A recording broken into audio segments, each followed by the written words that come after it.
So, he's still the Vice President of the United States, Joe Biden, so he's obviously going to speak from time to time, whether he's a candidate or not. But he's joking on the campaign trail about how the media is starting to dog him a little bit. He was at Miami-Dade College giving a speech on education. He had this to say. Let me say to all of those of you who graduated from high school and took some time to get back, it takes a lot of courage. It takes a lot of courage when you've been out of school 2, 4, 6, 8 years to say, I'm going back. I'm going back. And people who aren't willing to risk failing never succeed. By the way, it's amazing how good this school is. Look at all the press you've attracted. Their interest in community colleges impressed me greatly, and I hope that's what they're going to write about. But two issues here. Number one, Joe Biden has got amazing relatability. To say to someone, I know what you've been through, you go back to school, that's so relatable, okay? He understands the path of the middle class. That's his first thing. Second thing, he's still an affable guy, and he has the media moxie and the polish. He knows exactly how to do this. The question is the fire in the belly there? Now, one of the big indications is that he has had a conversation with Senator from Massachusetts, Elizabeth Warren, who is the darling of the left, and who speaks directly to issues that progressives are concerned about. And a lot of people were upset that she did not run for president and says that she won't, but she's never said she wouldn't be on somebody's ticket. She was asked about that at the Boston Globe. You met with Joe Biden the weekend before last. I did. How did that meeting come about, and what did you talk about?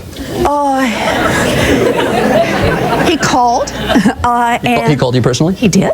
He did. Actually, called me twice. And called me once, called me twice. And invited me down. We had lunch.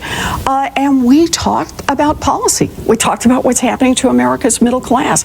We talked about the direction that this country has been going in. We talked about the capture of this country by those who've got money and power. It was, good, long, rambly policy conversation. Was there any talk with the vice president of a joint ticket, even jokingly? It was a long conversation. Okay, so Joe Biden's doing his homework, but there are two issues that are going to jump out that Warren and Sanders are paralleled on, and that's Wall Street, breaking up the big banks, and also trade, the Trans-Pacific Partnership. Joe Biden's out pushing the Trans-Pacific Partnership. He's doing the work for the president, but also he has not really come forward as strong as Warren or Sanders talking about what to do about Wall Street. So where does this leave progressives? How much of a darling candidate would Joe Biden be? Let's turn to Katrina Vanden, Heuvel, editor, part owner of The Nation magazine. Katrina, great to have you with us.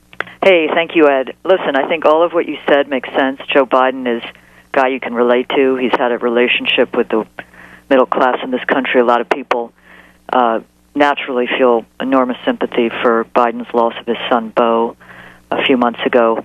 But I think the landscape out there is tough for Joe Biden at this moment. Bernie Sanders is occupying the Warren terrain. Senator Warren, someone I greatly admire, chose not to run.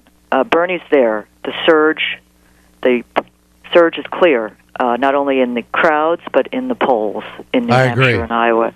So I think the other thing about Biden, you're right on the policy issues on Wall Street and trade, and let's not forget on bankruptcy legislation. He was not on the right side of the angels. That is Senator Warren's one of her key issues, which led her to run for the Senate.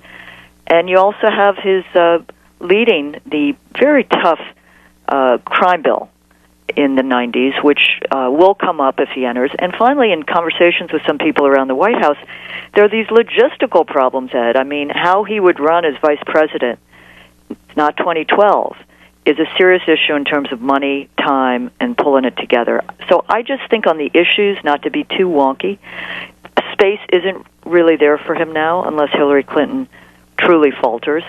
And he's very much a Washington guy. What's he going to do, run from Washington? So I think now, he's going to march with AFL's Rich Trumka, Labor Day. I think he's coming into my good state, New York, to push some new minimum wage state legislation in a week or so. He's everywhere. So, that's going on, but it's hard to see. Well, the trade issue. The trade issue is. Well, you got every union against this major trade agreement, and then Biden, of course, is out selling it for the president. And there's no way that Trump and every union in the country is going to be able to reverse on that. Absolutely. In fact, they already have a problem, as you know, with Hillary Clinton, who has bobbed and weaved. Yeah. And one thing that struck me is you had that good tape of Biden speaking in Florida at the college.